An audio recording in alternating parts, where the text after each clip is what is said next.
Y'all know Katt Williams, right? The man who can turn any night into a comedy revival just by stepping on stage. The little dude with the big hair and a mouth that moves faster than a stockbroker on Wall Street.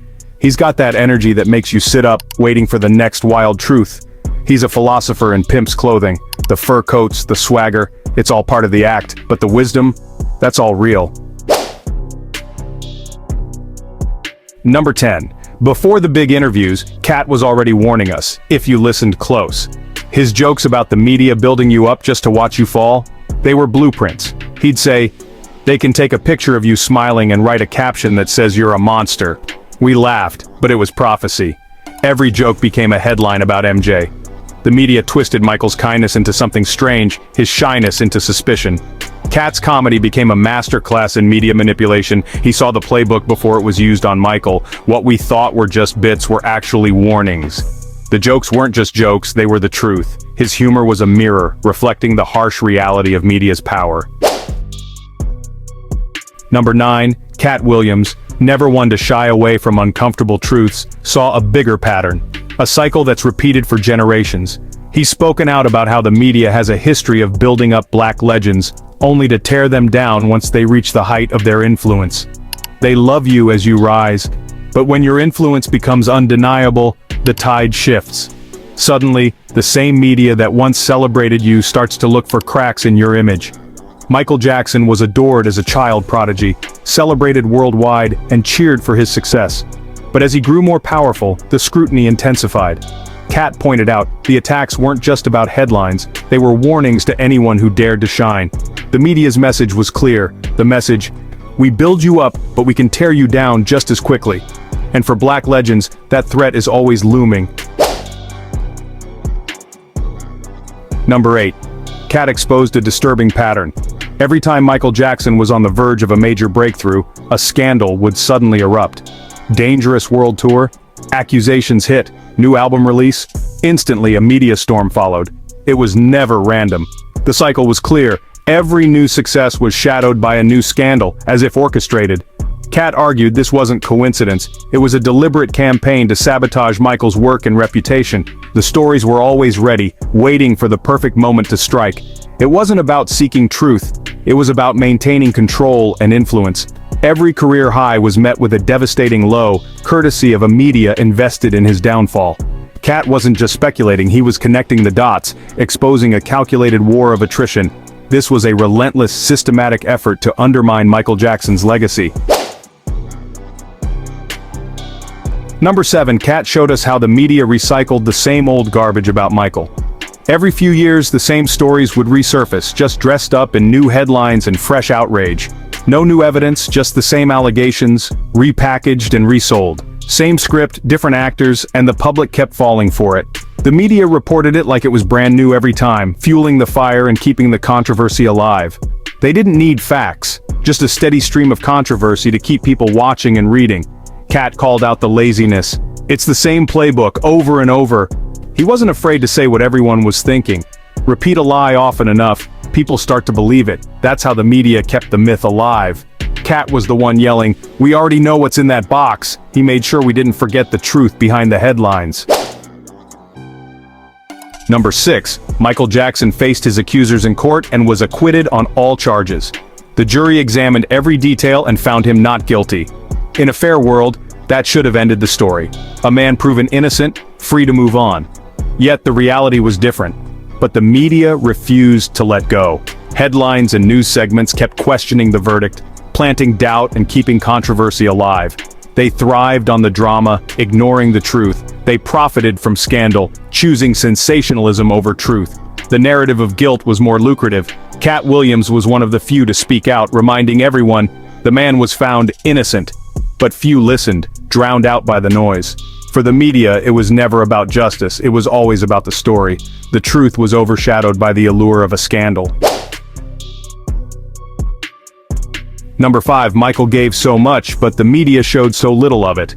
For every act of kindness, there were 100 headlines that ignored it. Katt said, "Good news doesn't sell." The media wanted drama, not compassion. Michael held the record for most charities supported, donated millions, started the Heal the World Foundation, and changed countless lives.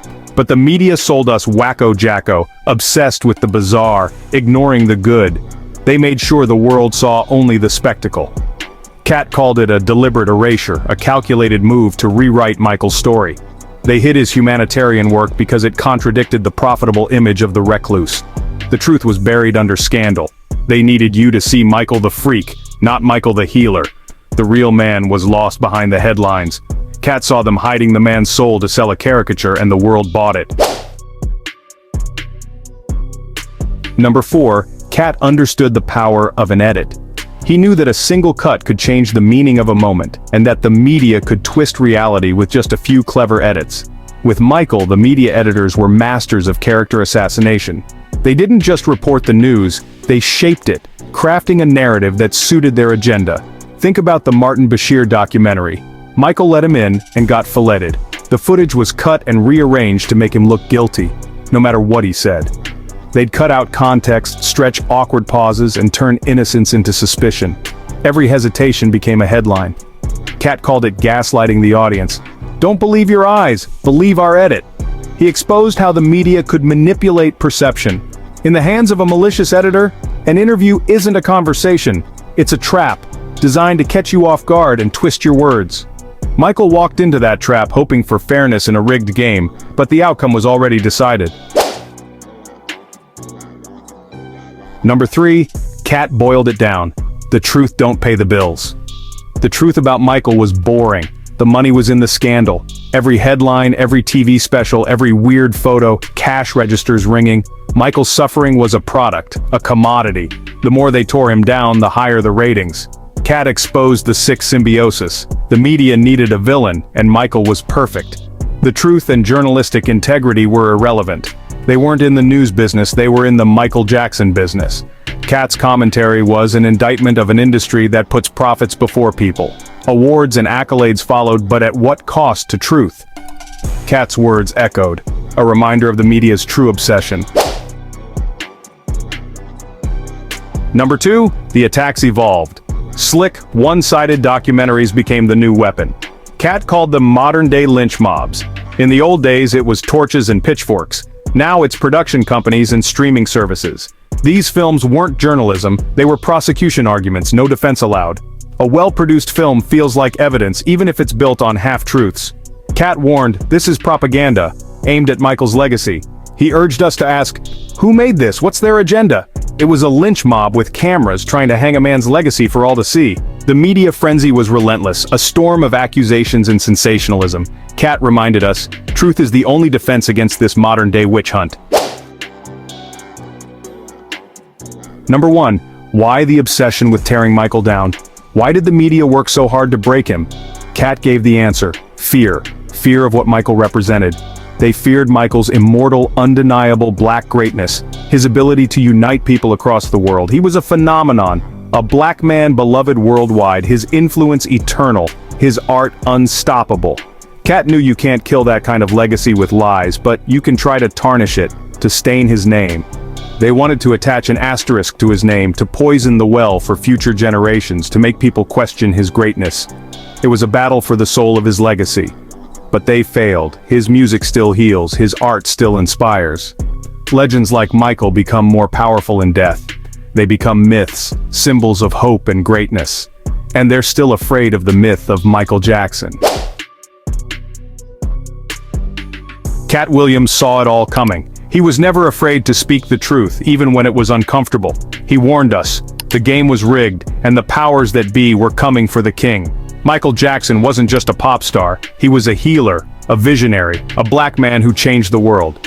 The media needed a villain, so they tried to rewrite his story, painting him as something he was not. But Katt's words echo through time. They don't destroy you because you're bad, they destroy you because you're great. Michael's legacy lives on, not because of the media, but because we refuse to let it die. They can't erase the music or take away his crown. The king is dead. Long live the king.